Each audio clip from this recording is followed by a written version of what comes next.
Okay, today we're going to be discussing sports and politics, and we're going to look at the government influence, we'll look internationally, we'll look in our own nation as well. Some definitions that, it's important to understand.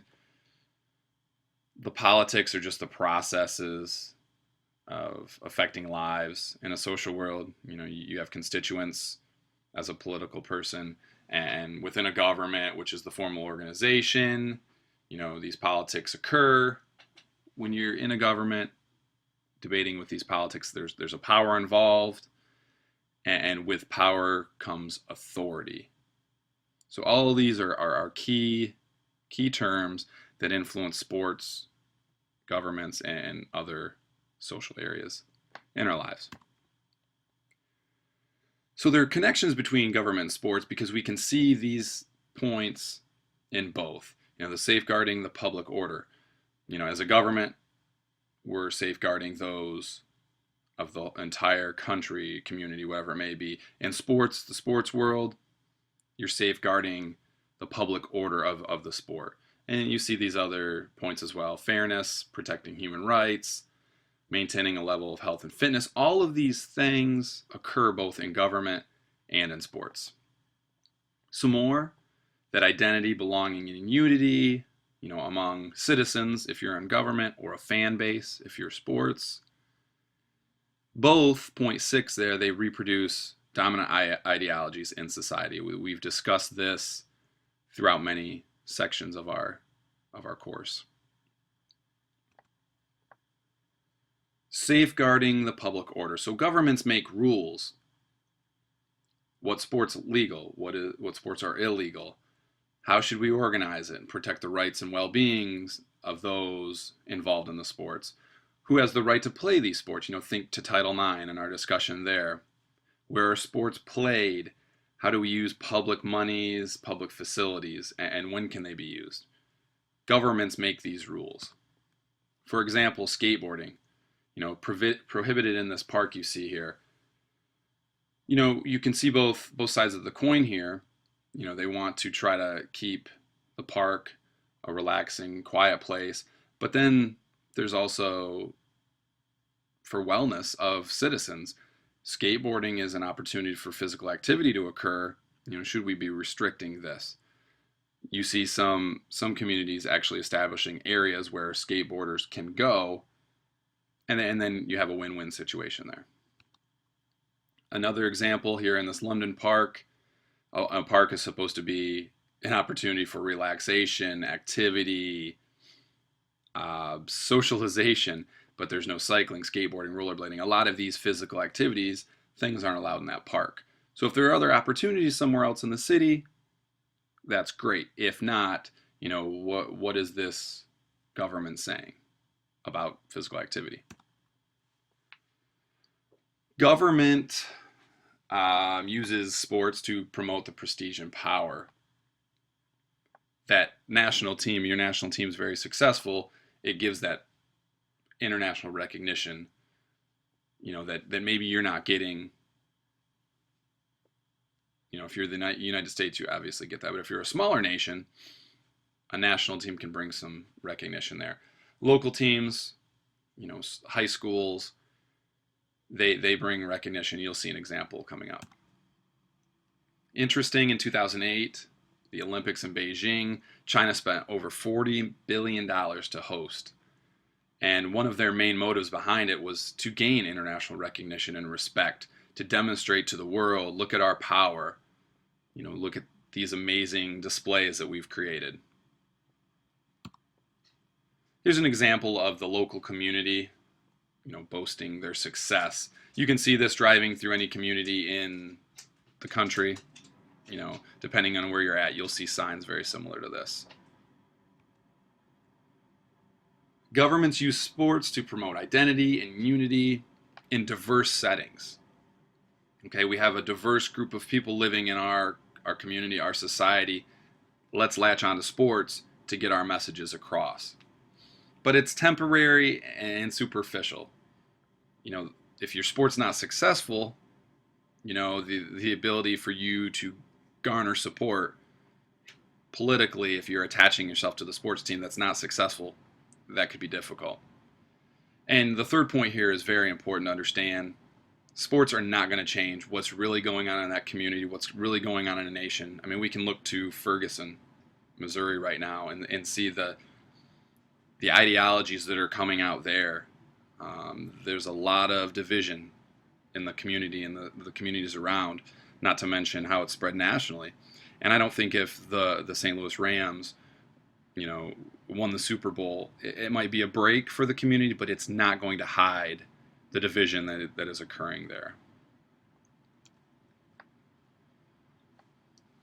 We've talked about many of the dominant ideologies related to sociology and sport, and sports can promote discipline, loyalty, determination, fortitude. We've discussed these things throughout our course. If you're in a market economy, sports are usually linked to competitiveness, individualism. If your government isn't legitimate, latching on to sports to promote those values, it's going to be difficult, and rarely will it be successful. Okay, some former athletes have used their status as former athletes to advance political careers. For example, Jesse Ventura, who was a former Minnesota governor, he was a professional wrestler. Bill Bradley, former NBA basketball player. Some of that popularity was used to progress in the political ranks. But if a political leader is using sports to tie to advance their career, if it's not legitimate, the citizens are going to see through it. And you can take your picture as a leader with as many sports teams or sports figures as you want, but if the constituents don't really believe that you have a passion for that team, they'll see right through it. Now, I remember in high school, President Clinton latched on to Arkansas basketball, but as a high schooler, I could truly see he was passionate about Arkansas. And, it actually made me a little more interested in what he was doing as a political leader because I was a basketball fan. So that strategy can be successful. In a community close to us in Indianapolis, you see, like we've talked about with sports and the economy, they thought paying over $700 million to build the stadium for the Colts to play in, they would hopefully get some economic return.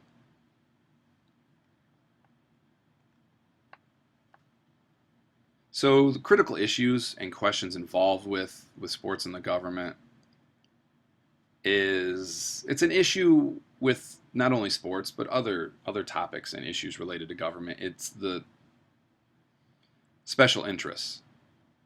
They're the ones that receive the most benefit,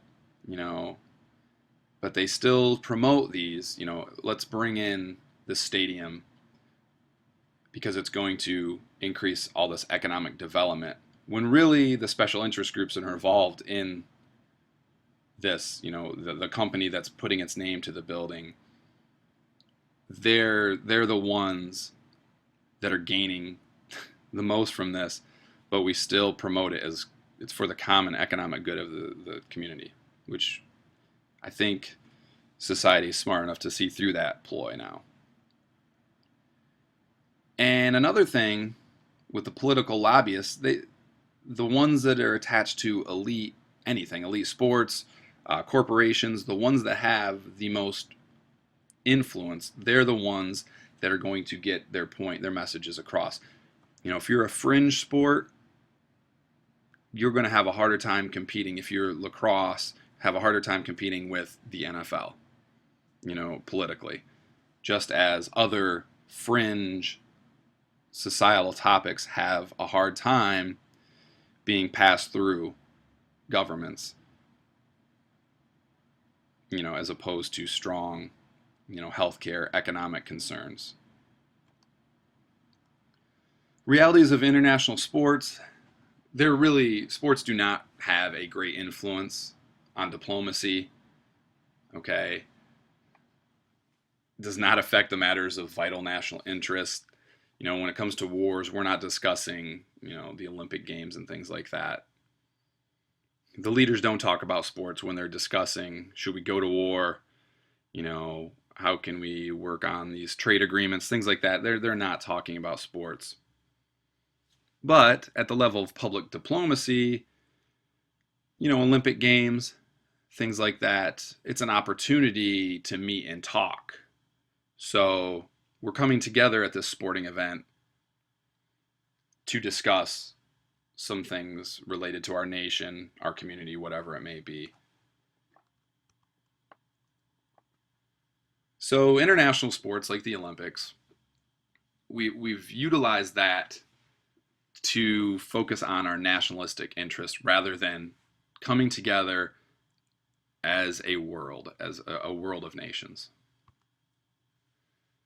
Olympism and the Olympic Games.